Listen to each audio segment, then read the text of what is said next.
Eureka! Eureka! Eureka! Eureka! Eureka! Eureka! Eureka! Eureka! Eureka! Eureka!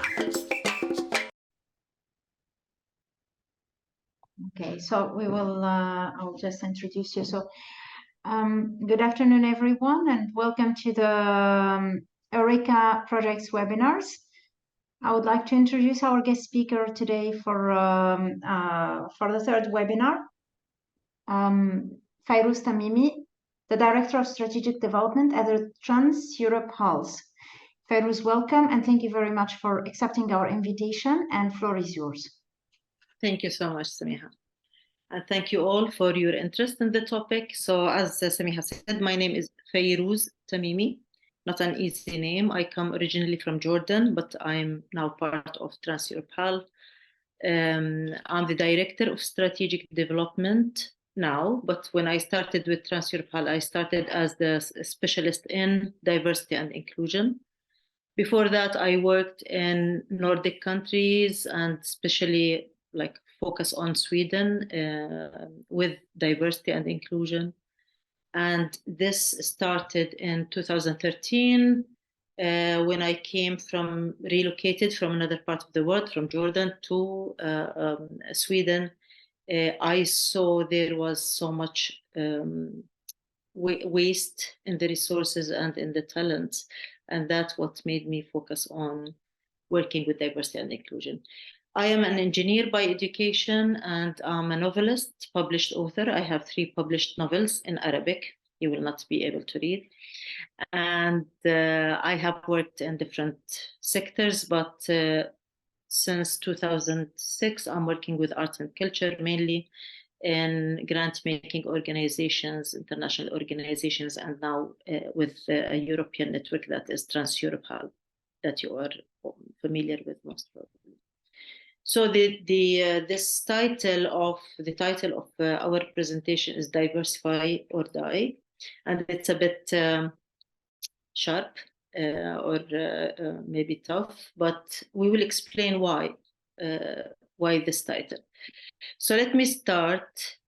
I hope that I don't disturb you if I put I would like to see the faces of people who are here. I want to start by asking you about the terminology. So what we will do is that now for 1 hour, and Olga will help me to keep the time. For 1 hour, I will be explaining, and I hope that I will receive some answers when I ask you. So please just raise your hand if you want, or just start talking, raising your hand actually or virtually if you want to answer. So let me start by asking you about the terminology.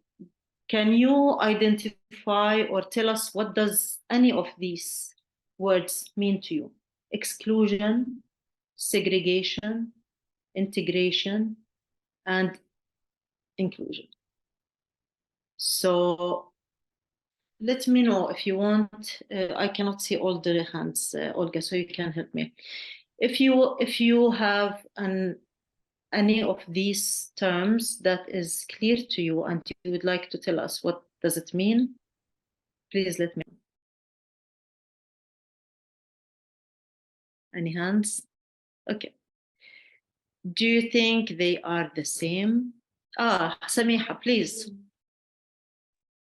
Yeah, I will make a trial with you because Yes. I worked for the last 2 years about one project, and sometimes I make the jokes of saying we should talk about exclusion instead of inclusion. Mm-hmm.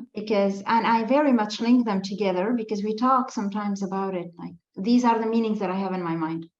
Mm-hmm. I'm not from the field, but inclusion, it's meant to include everybody in a similar way and have everyone could access whatever we are doing, and the exclusion is saying, okay, so it's just for this group, this one please put aside. And sometimes without we feel it within work, and that's why I was making the joke about changing the word inclusion in some parts of work into exclusion. Yeah. Okay, thank you very much, Samiha. Any other hands? Do we have any other volunteers? There's some comments. Okay, what's the comment? Can you read? Sharon said they're totally not the same. And then Esther said exclusion, we see inclusion, segregation, we see integration. Okay, thank you very much for your answers. There are so much jargon when we talk about diversity and inclusion. There are so many terminology that are used without precising, and it's so natural that we have different understandings of different things. That's why I would like to start with this. So the first thing is exclusion. We can look at this paragraph, this diagram. So as you see here, the exclusion means that there is a homogeneous group, a group that is similar to each other, okay? And they are a unit, and everyone that is different is outside. So this is the first to the left, okay? This is exclusion. Like, you are homogeneous, anyone who looks different, who is different, okay? And can we get an example of what different mean? Like, for example, what can be a different person that is excluded from a group?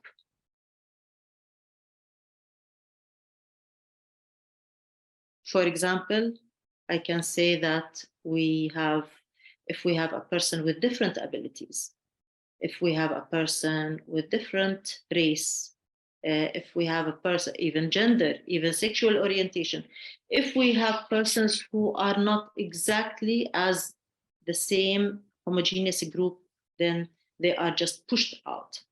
And then there is the segregation where, and you see this in many European countries where there are immigrants, refugees, and they are all placed in certain areas of the city outside. They interact with each other, and the other group that's homogeneous interact with each other, and they don't interact. It's like they are living on different planets. And this is the second from the left. This is the second graph from the left. And then we have integration. So integration is that you bring in this different group. You bring in these immigrants into the society, but still they are there, they are present, but they are not interacting. They are not on the same activity level or interaction level as the other group. And finally, we have the inclusion, which is like ultimate state that we are looking forward to use. We don't like the word inclusion. In Trans-Europal, we have started a movement. It's called the Cultural Transformation Movement. And this movement is mainly about diversifying the cultural sector in general. We want to start by ourselves. We are very humble. We are a network that has 160 centers in 40 plus European countries. We want to start with ourselves. We looked at our network and we said, are we as diverse as we want? And we said, no, we want to be more diverse. We were not happy with the results of like a critical look at our network. So from there, we started saying, we want to start by ourselves to change from the inside. We want to change from inside our centers, from inside our organizations. And then we want to make this a contagious movement, a ripple, where other sectors, other organizations in the same sector can join us.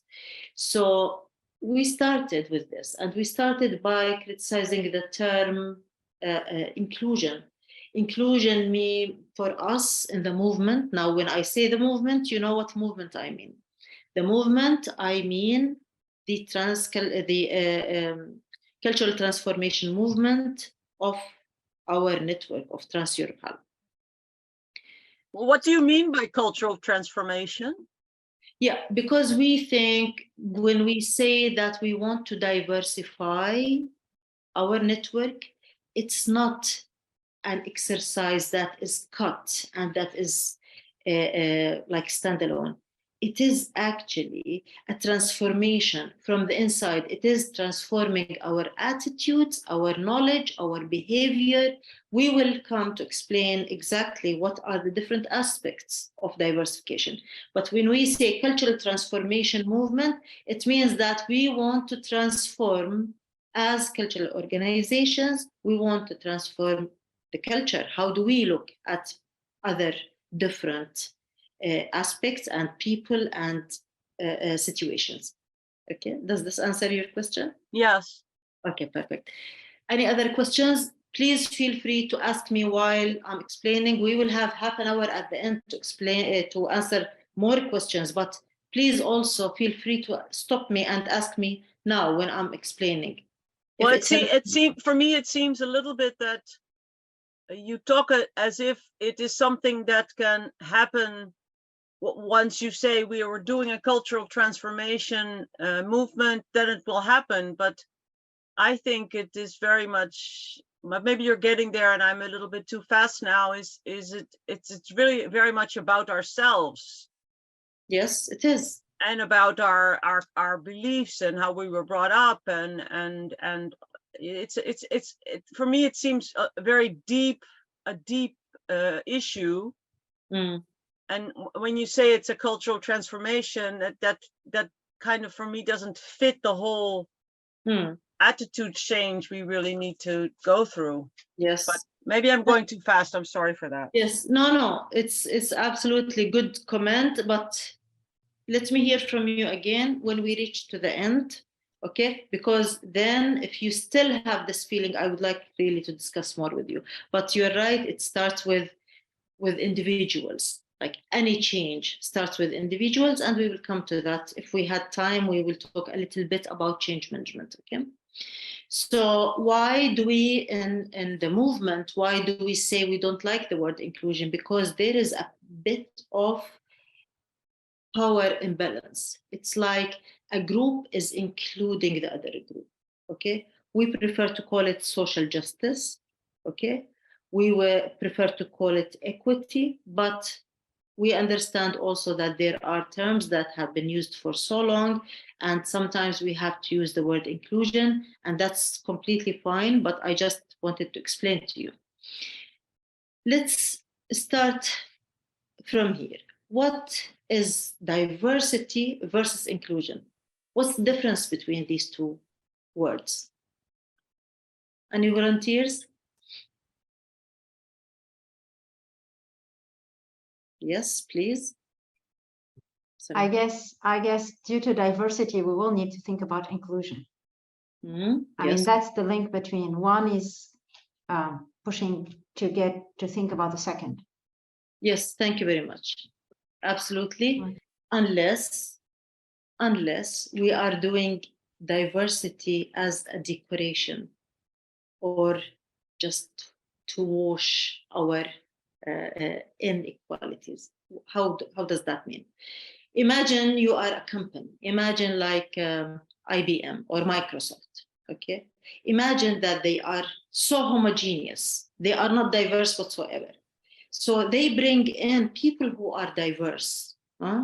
Some younger people, some older people, people from different ethnicities, people from different sexual orientations, more women, more young women, young mothers with children, people with different abilities, persons with disabilities. They bring these people into the company.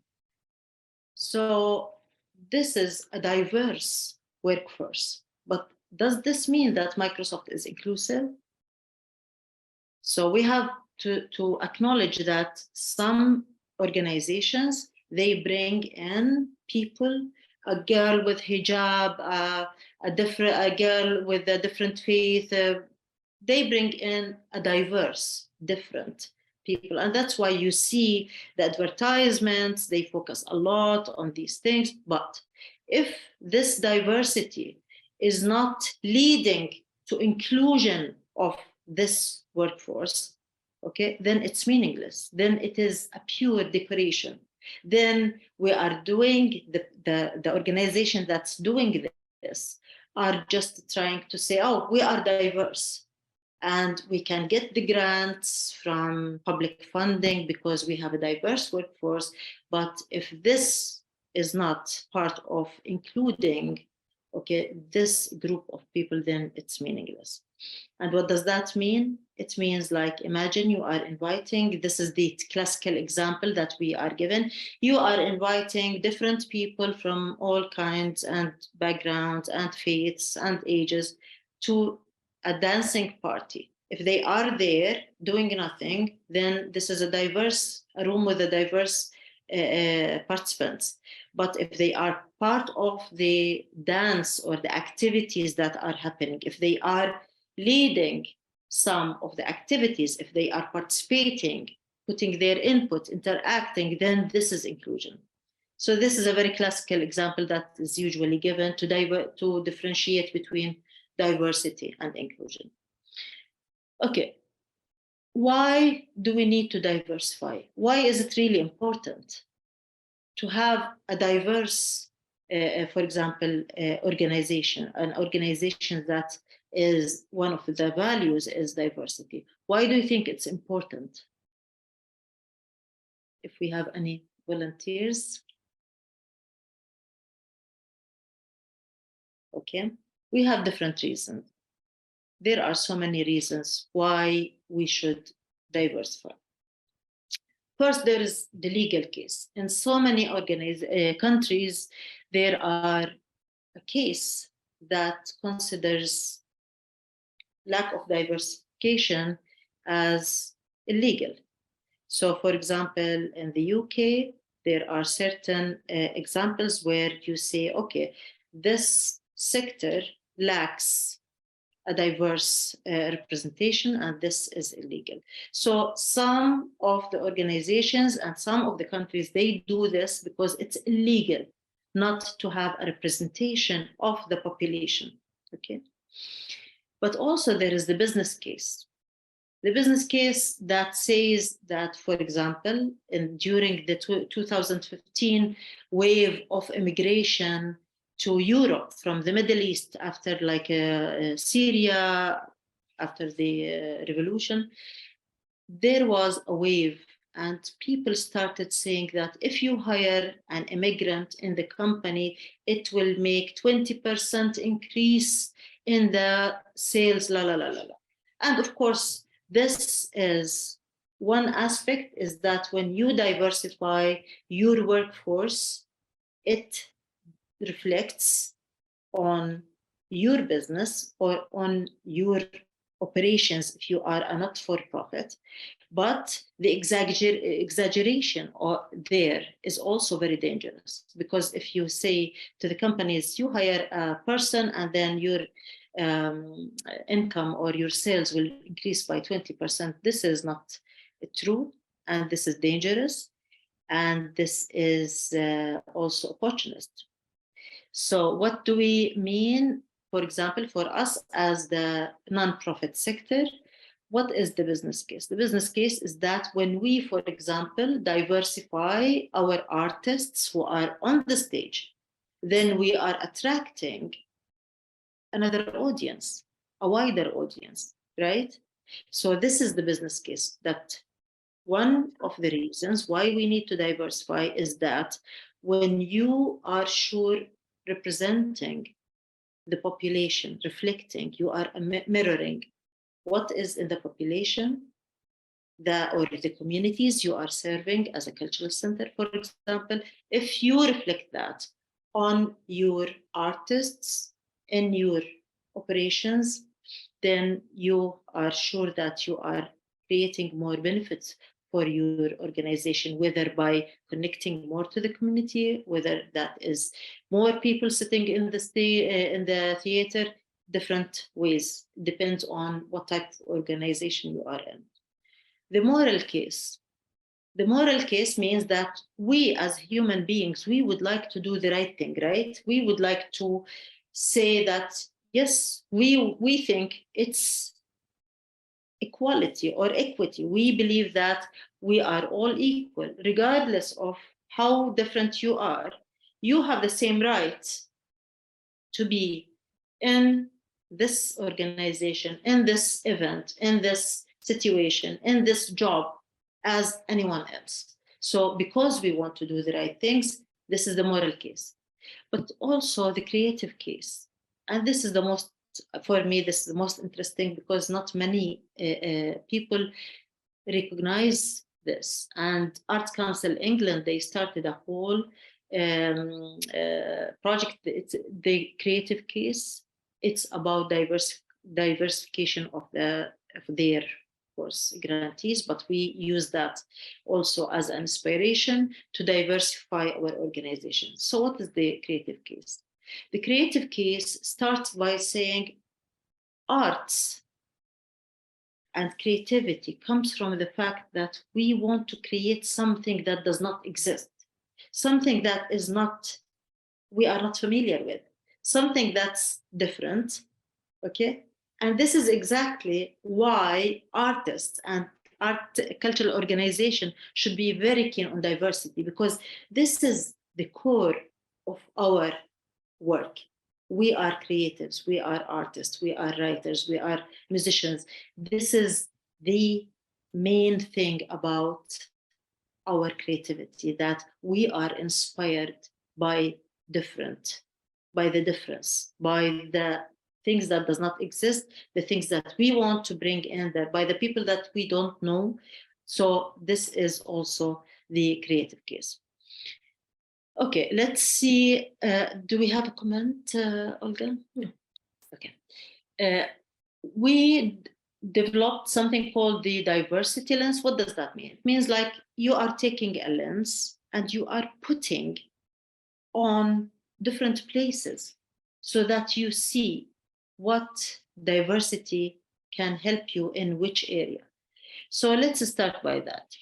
The diversity lens, I always, and you will see this is part of our publication that was a result of one of our projects, and I will explain it, but also I will give you the link to that book. So when we take the diversity lens, where should we put it? We should look at the people, okay? We should put it at the processes, and we should put it at the tools. What does that mean? We should put it at people. When we think about diversity, we think, which people? How can I diversify people? And then we start listing all the people that are a part of our work. Okay, for example, if we are a cultural center, can you tell me like 3 types of people that you deal with in your operations as a cultural center, for example, or as a cultural organization? Can you tell me like what type of people? I can give one example. I can start by part of the people that we deal with in cultural centers are artists, right? So the artists, if we look at the artists, we say, how can we diversify our artists? Any other examples? Students. Students, absolutely. Yes. Even sport clubs. Yes, absolutely.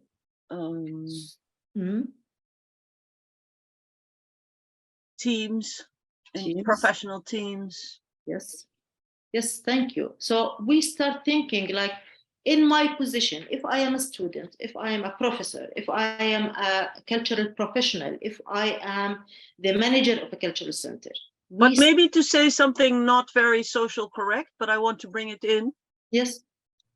Is diversity always bringing more to the table?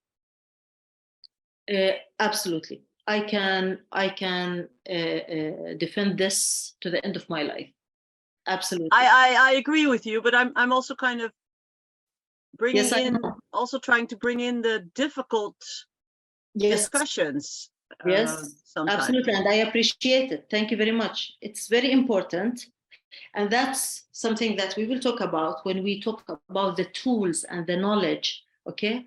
So, because this is you are raising a very, very valid point where so many organizations, so many people, so many institutions, they avoid working with diversity because of the challenges that they face. Okay, we will talk about it. So to start putting the diversity lens, we have to look at all the stakeholders, whether that is like employees, whether that's the board, whether that is the students, whether it is the management, people in different places, okay, that are part of our work or our life. And then we have not only the processes, it is policies, processes, strategies, anything that is setting the structure. We have to look at our processes. Can you give me an example? Anyone suggest an example of a process where we can think like, how can I use this process to help me diversify, to bring in more diversity to my organization? Hiring, exactly. Hiring. Thank you, Olga. Hiring, I can start thinking, okay, so everyone I have here in this room or in this organization or in this university, everyone in this department is fully abled, no disabilities, straight, white, European, okay? So we start thinking like, okay, who's missing? And we will talk about these questions as we go. So hiring is an example of a process where I can use that process to create more diversity. And then there are not only the tools, but the knowledge, the spaces. We will talk about all these aspects one by one. But there is something very, very important. And this goes back to the point, Sharona, you brought. So all this work with diversity and inclusion will fail definitely if we don't watch the change management of this is a process. You are not changing a construction, you are not changing a building, you are changing people. You are changing the thoughts and the beliefs and the attitudes and the behaviors and the values of people. And if that is not carefully taken care of, the change will not happen. It always will be a bubble where we start something and then it will never mature into a real change. And that's why the movement, when I say the movement, this is for example, we are working on a project now with the movement. This is a 4 years project. 4 years project. Why? Not because of any reason, but because it is changing the behavior of 4 centers. So we are talking about 4 centers. We want to change these centers from inside, and we say we have to take it easy because this is changing the behavior, this is changing the people. So we have to understand a bit about change management. And if I had time by the end of this presentation, I will just list it and you can dig in more. Also, advocacy for diversity. These are parallel to everything that you are doing. When you are diversifying your people, when you are diversifying your processes, the tools, the knowledge, this should always be happening. Change management and participatory governance, where what does that mean? That your decisions are made in participation with the people you are serving, okay? So advocacy, change management, and participatory governance. Now let's see a diversity framework. As any framework, it has 2 levels, okay? There are work that should be done on a strategic level, and there are works that should be done on the operational, day-to-day level, okay? So on the strategic level, you can start by thinking about the policies and the procedures you have. Do you have a diversity policy in your organization? Do you have a strategy how you want? Do you know how do you want to diversify your organization? Do you have an approach? Do you have connection to organizational strategic objectives? If you are, this is great. If you are trying to diversify and you don't connect this work on diversity to your objectives as an organization, then it will be most probably not happening, because you need to put it in the light that it is contributing to the existence of your organization. Also, you have to connect your work on diversity to the key performance indicators, which means, for example, so many European funders or funding organizations, they just give you the money and they say, okay, take this grant and work with people with disabilities. Do they come back and ask you for the indicators, like how did you measure the change? Okay, of course, we are against measuring and we are against the impact assessment in the ways that is imposed on us. But one important thing is that for us, I want to know that if I spend 4 years working with diversity, how much diversity I am attracting after that. How much is my network changing, my organization changing? So we have to be clear on what are the objectives and how do we know that we have achieved our objectives. Also, we need to develop the organizational capacity. And this is also one important thing, as we said. If we don't have the capacity within the organization to work with diversity and inclusion, then it will be a scary project and it will bring lots of resistance and it will not make anything real happen. It will just change on the surface and then that will be forgotten after a very short while. On the operational level, we can work again with the organizational structure. What does that mean? It means the people who are in different levels of the organization. But there are so many companies and organizations that are bringing in people who are diverse, a woman with hijab, a guy on wheelchair, they bring them in as part of the teams. But these teams are not decision makers. They don't have the power to change anything or to decide anything. Okay, this will not create the same impact of diversification that we are looking for. We are looking, especially in our cultural transformation movement, the main objective is that we want to change the leadership of our centers. We want to bring in more diversity to the leadership of our centers because we feel that decision-making positions will make sure that the diversity is going down all the way in different aspects.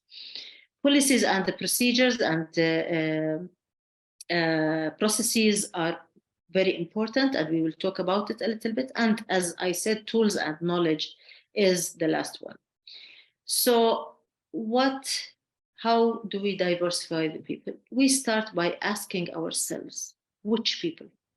Who is, always ask yourself, who is not represented in the room? For example, if I am a university and I am working in a city where the population has certain demographic, okay, then I should ask myself, okay, I have 15%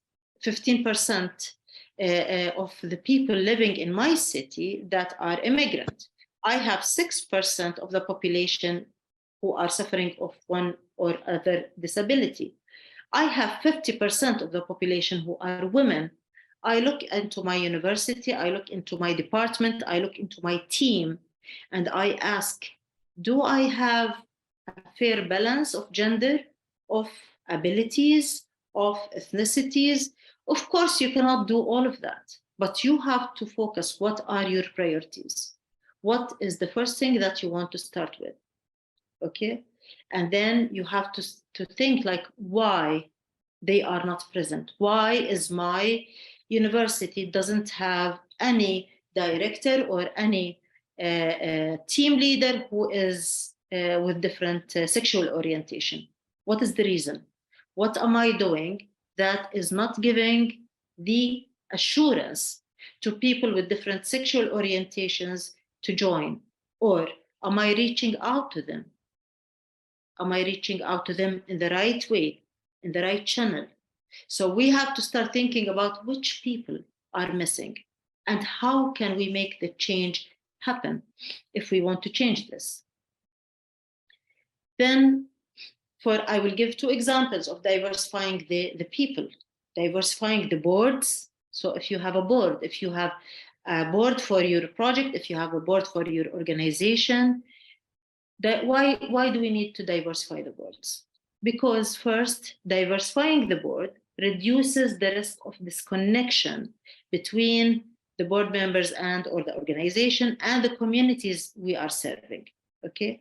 If we have a board that is all homogeneous, does not reflect the community I'm serving, as for example, as a university or as a cultural organization, then there is a disconnection. Then we are not really reflecting the reality.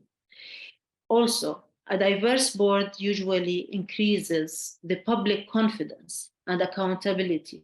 If I'm working with a board that is diverse, this gives the confidence for the communities that you are serving. Also, it ensures always a fresh, creative, and lively leadership, because diversity means different aspects, different opinions, different discussions that might be hard, but they are beneficial. It is definitely better than a board that is so homogeneous, that is just going by one voice. That is scary. That is the one that we should be careful not to have. A diverse board means also a mix of skills, knowledge, and experiences. So that is what gives the board the flexibility and resilience for different challenges and covers different competence areas needed to run an organization. How and why should we diversify the team or the staff or the management? We always start with this question: what can we do to increase the diversity in my decision-making level, in my staff, in my team? We should always ask, and hiring processes is only one way to address this. But why do we need a diverse team? It's exactly because why do we need a diverse board? Why do we need a diverse audience? It's the same over and over again because it's right. This is equal, okay? And it is just, and it is good for the organization, even on the business level, on the audience level, on selling more tickets, reaching out to new audiences, developing a new audience, all of this, okay? It is sometimes legal because I avoid this unequal label, like if I am an organization that is bringing in only men on the top level, this is not legal. This is not acceptable also by the communities and by the country, the state, the laws, the regulations. And if we look at diversity hiring, like how can we hire more diverse teams? First, the first thing is that we never, ever hire a person because he's Black, or because she's a woman with hijab, or because he is on a wheelchair. Never. If this person does not have the quality and the merits for this job, we don't hire them, even if we want to be diverse, because this will give the exact opposite impact. If you hire someone just because they are diverse, different, then first, it's not right. Second, it's not just, no justice for the other employees or the other applicants. And also, this person will not be able to serve their position. And then this will be a case where people say, but we hired, this diversity doesn't work, okay? But we say, if you can, and of course, there is like affirming approaches, diversity affirming approaches that you can take in your organization. And there are, of course, bias and positive discrimination, okay? I don't like the word positive discrimination, but we can say that. Sometimes if you say, okay, if I have two persons who have the same merits, almost, they are both fulfilling the qualifications, and I cannot really choose one, over the other. One of them is coming from a diverse, they have a diverse parameter, and the other one is not. You can always think that diversity will be better for the organization. Some countries, they don't approve that by their laws, and some they do. So you have to be knowing about this. So first you hire based on the merits, and then you ensure that the procedures, the hiring process, your hiring process, have reduced biases related to the age, race, gender, religion, sexual orientation, and all the other parameters of diversity. So you have really to make sure that you don't have biases against that. Where does that come? It comes in the processes, okay? For example, now I will ask you to give me examples of how do you think, now let's think together. How can I use the project management process, for example, to make my organization more diverse? Let me give you an example. You are a university or an organization and you got a grant for a project. Where and when in your project you can make the project more diverse, bringing in diversity to the work.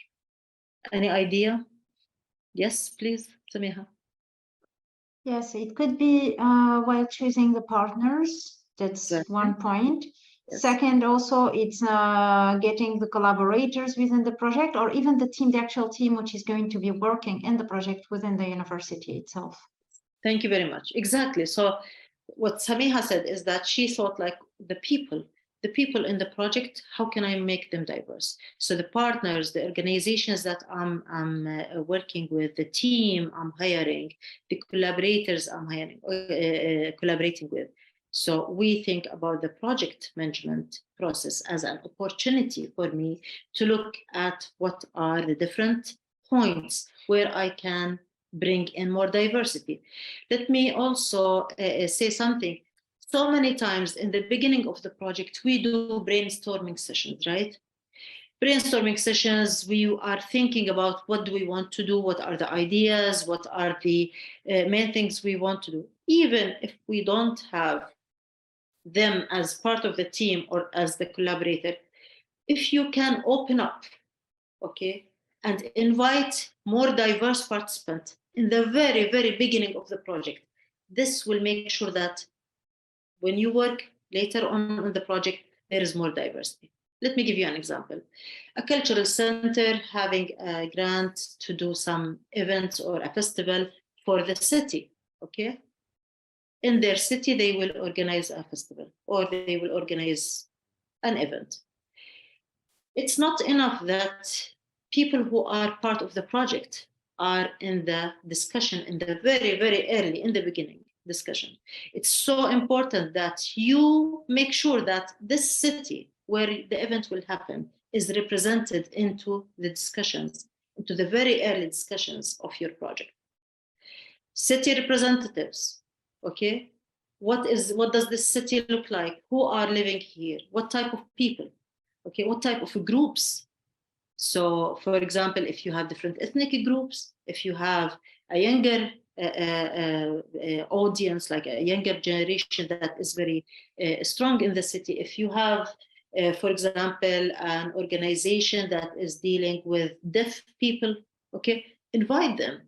They will give you perspectives that you have never ever thought about and you will not be able to think about, because it's not always in our brain that to think about all aspects of diversity. Okay, so we need to bring in these voices.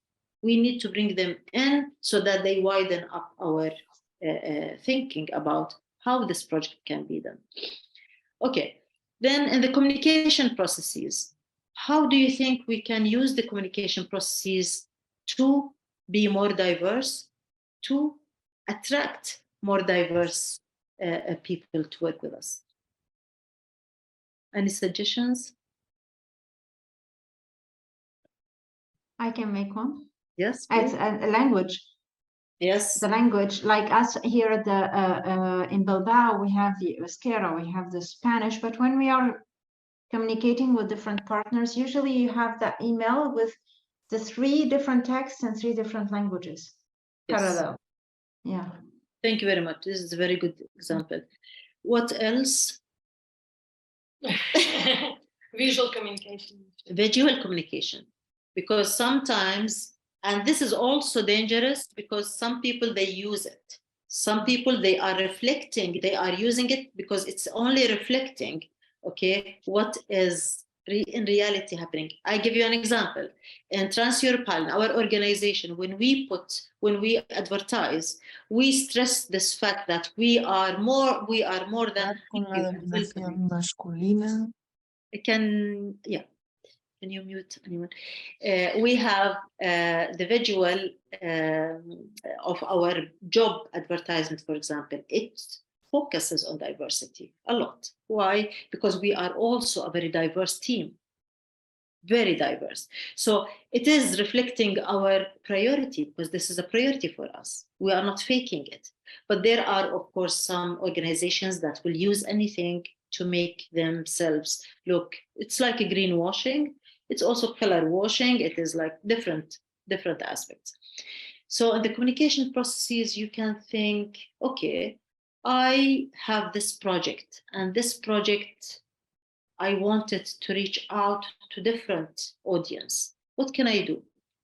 As Samiha said, you can just write 1 word in different languages saying, contact us, we are interested in telling you about this project. For example, if you don't have the budget or the money or the resources to translate the website or the webpage, just put 1 line, 1 word that we want to talk to you. Come and ask us about this project.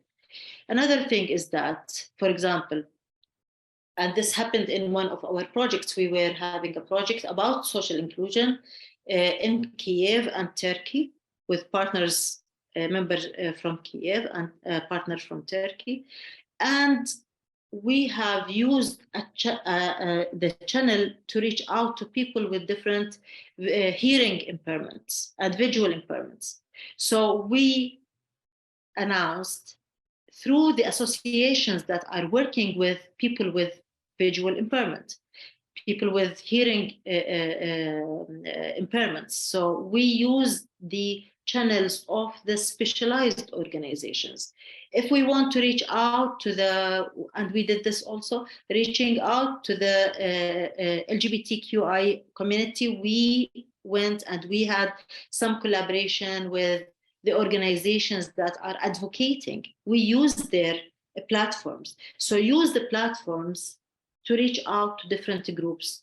If you keep announcing the jobs, for example, on your website, only the same gang, the same usual suspects will be reaching to this job ad. It will be your circles, it will be the same people. But if you went out and you said, okay, let's advertise this job through different platforms that are dealing with different underrepresented groups. The underrepresented groups are people who are not existing in your organization or in the different organizations in the society as much as they should, based on their existence, their real existence.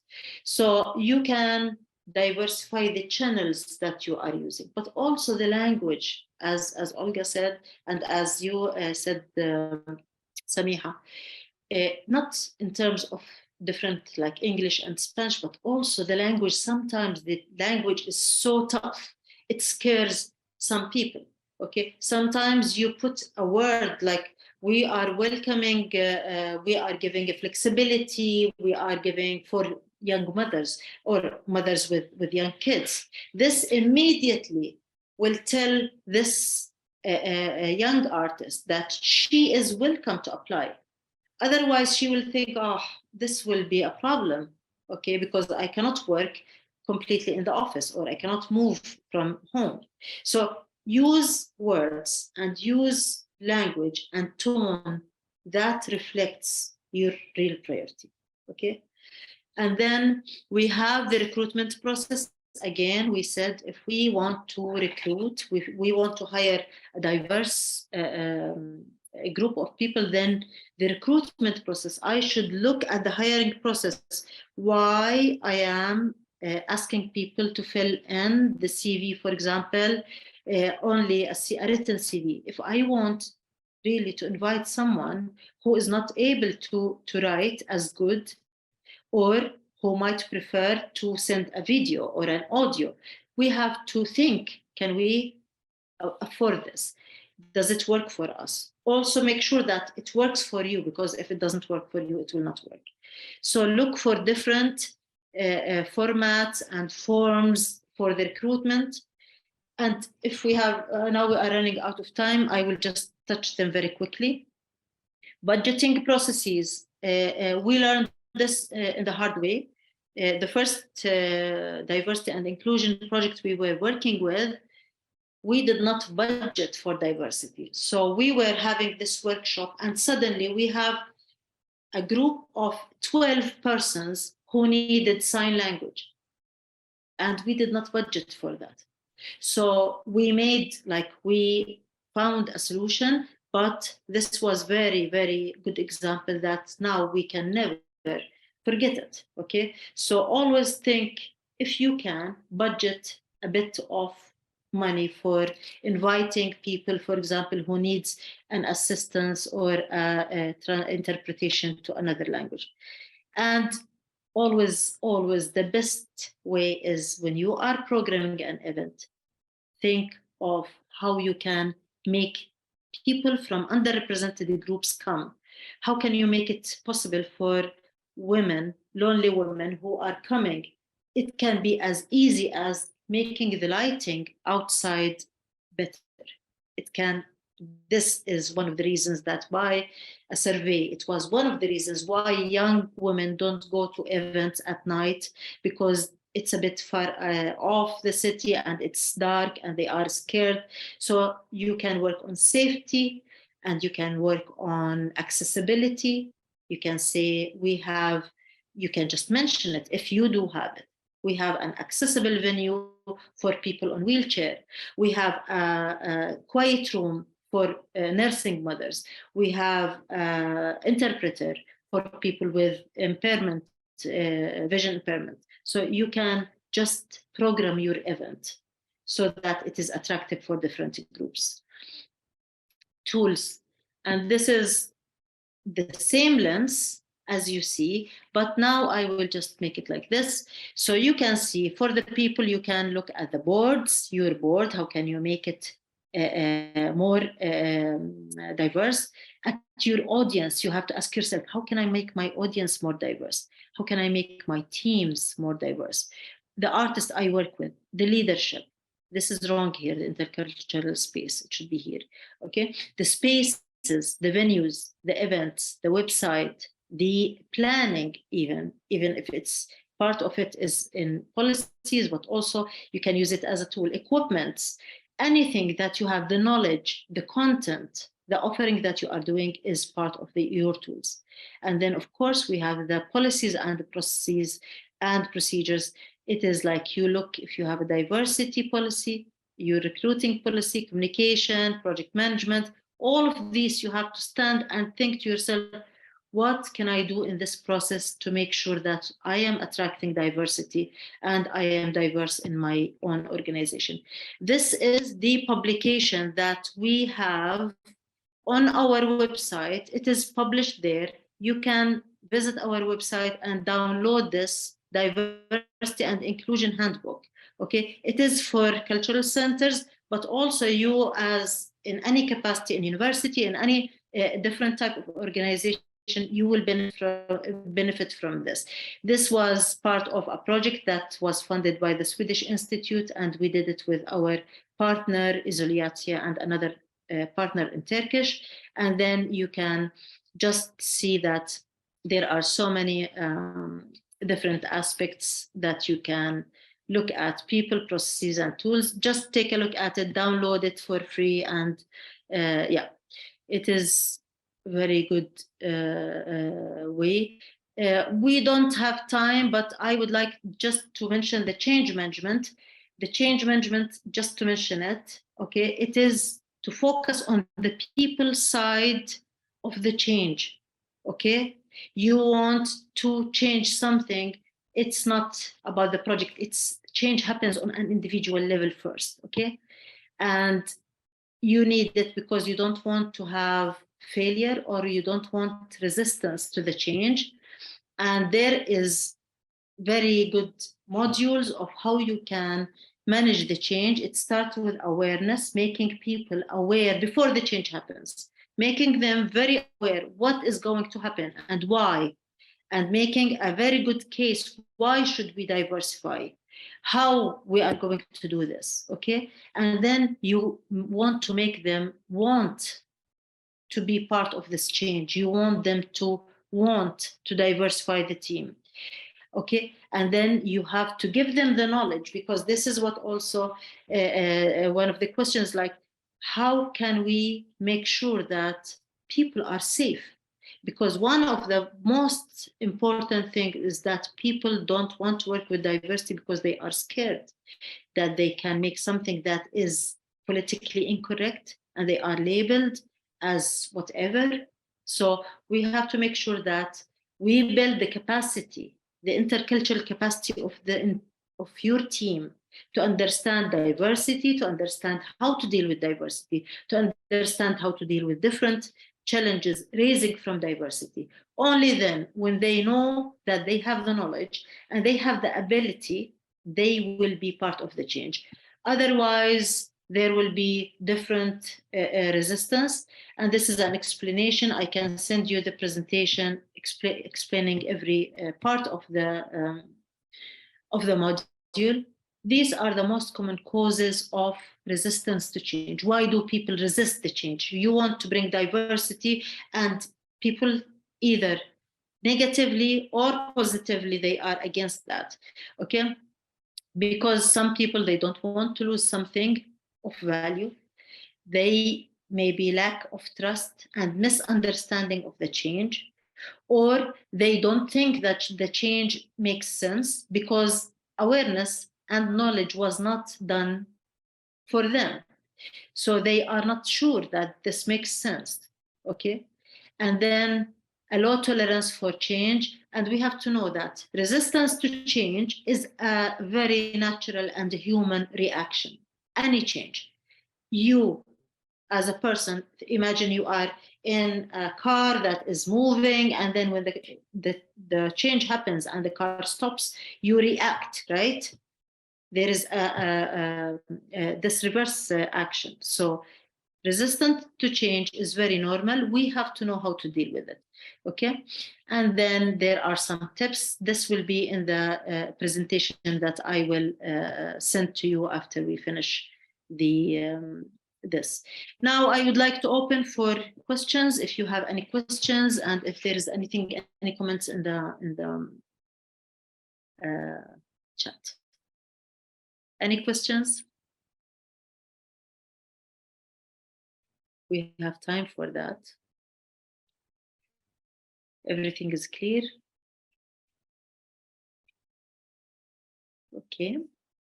So I will wait a little bit more. Is there any comments in the chat? No. Yeah, please, if there is any question, just ask, even related to your own projects or to Yes. your own work.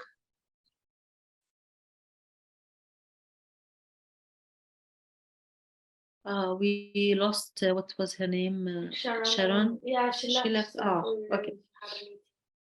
Okay. But just a little comment, Fairooz, I very much like the makeup part that you spoke about at the beginning.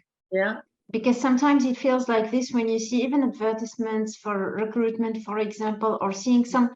We reached a point that last time I heard someone saying, no, but now, you know, if you are a woman and if you are from a different background, you can be easily access the high-level positions in companies. I said, why? Oh, yeah, because everybody's looking for diversity.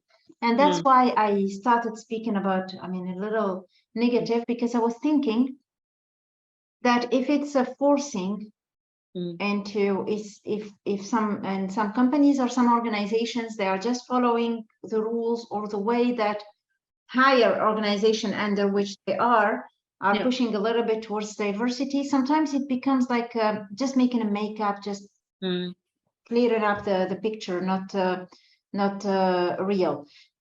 Then in reality, when you sit in meetings, when you discuss with people, etc., are we really accepting diversity or not? And this is the main issue. And earlier also you mentioned that when we are hiring a person, you gave the example of a person of color, and that's the idea that I had also 2 or 3 weeks ago. I said, do people who are different, that we need to make them feel that we are following diversity, do they really need to be like pointed as, oh yeah, we are hiring you because we look at diversity, or does it need to be a simple flow, normal flow going?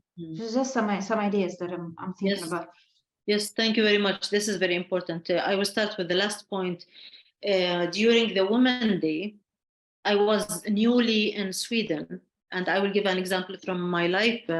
So I just arrived, and then I'm a writer and I'm a novelist. And then in the Women's Day, an organization called me, and they were like, we want you to read some of your works. And during the Women's Day, I was so happy, you know. And then she said, because we had a woman writer from every language, and we are missing Arabic, so we want an Arabic writer. For me, this was like, whew, you know. So they were filling a gap. How did that make me feel? It made me feel bad. It's like, oh, we hired this person because she's a girl with hijab, and this is good for our PR or for our image. How does she feel?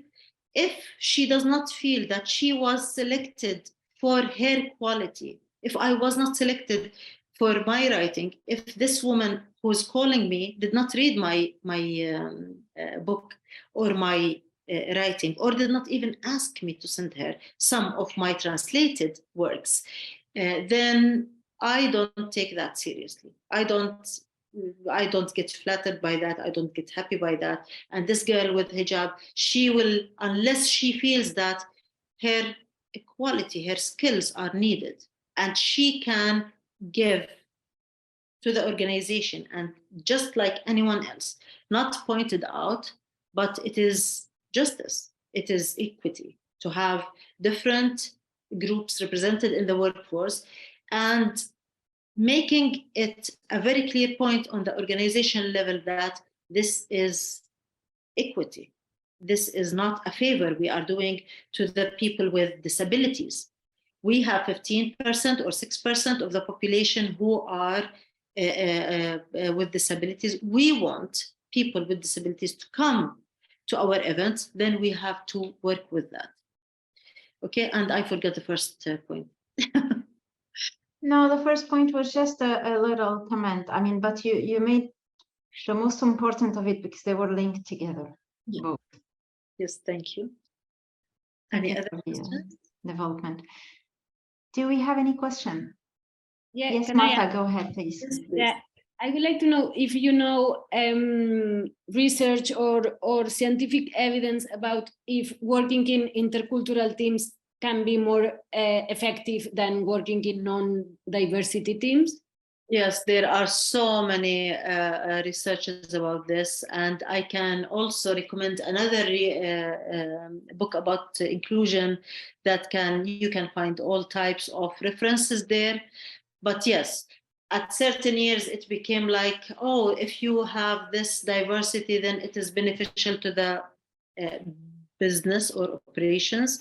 But I would go for a trusted source like Arts Council England, for example. They have their case of the creative case where they started requiring that the organizations are representative and the projects are representatives, and that immediately reflected on their audience diversity and how did that change. And you can find it in their annual reports, definitely. Okay. Did this answer your question? Yeah. Thank you. Welcome. Also, for example, there is, if you take it to the companies level, like organizations like MasterCard and IBM, they produced researches on how much money they did more by having 8, for example, in the case of MasterCard, 8 workforces that are working with 8 underrepresented groups. How did that change drastically, like their profit? So it depends. But in the case of the non-government, like the NGOs and in non-profit organizations, it is less. So you have to look at organizations that are similar in the cultural sector, like Arts Council England, and see how did that diversification and the requirement for diversity affected the audiences and the sales of the tickets. Mm-hmm. Thank you. Welcome. Any other questions?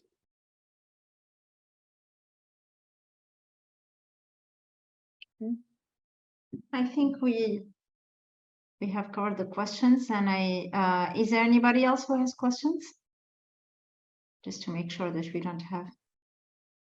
Fairooz, it was really beautiful presentation. Thank you. I like the way you made it. I mean, sometimes we are a little lost when we speak about inclusion, diversity. So thank you very much for being with us today. And we very much wish one day to welcome you here at the university or in Bilbao. So you will let us know if, or yes, maybe one day we will have an event or something and you could be with us here. Thank you very much, and thank you for inviting me to do this webinar. And also, I really encourage you to download this inclusion, diversity, and inclusion handbook from our website. It is practical, straight to the point, not hard to read, easy reading, and it can help you start thinking how you can like tailor to your organization and to your needs. Great. Yeah, me, I did already. I have it downloaded here.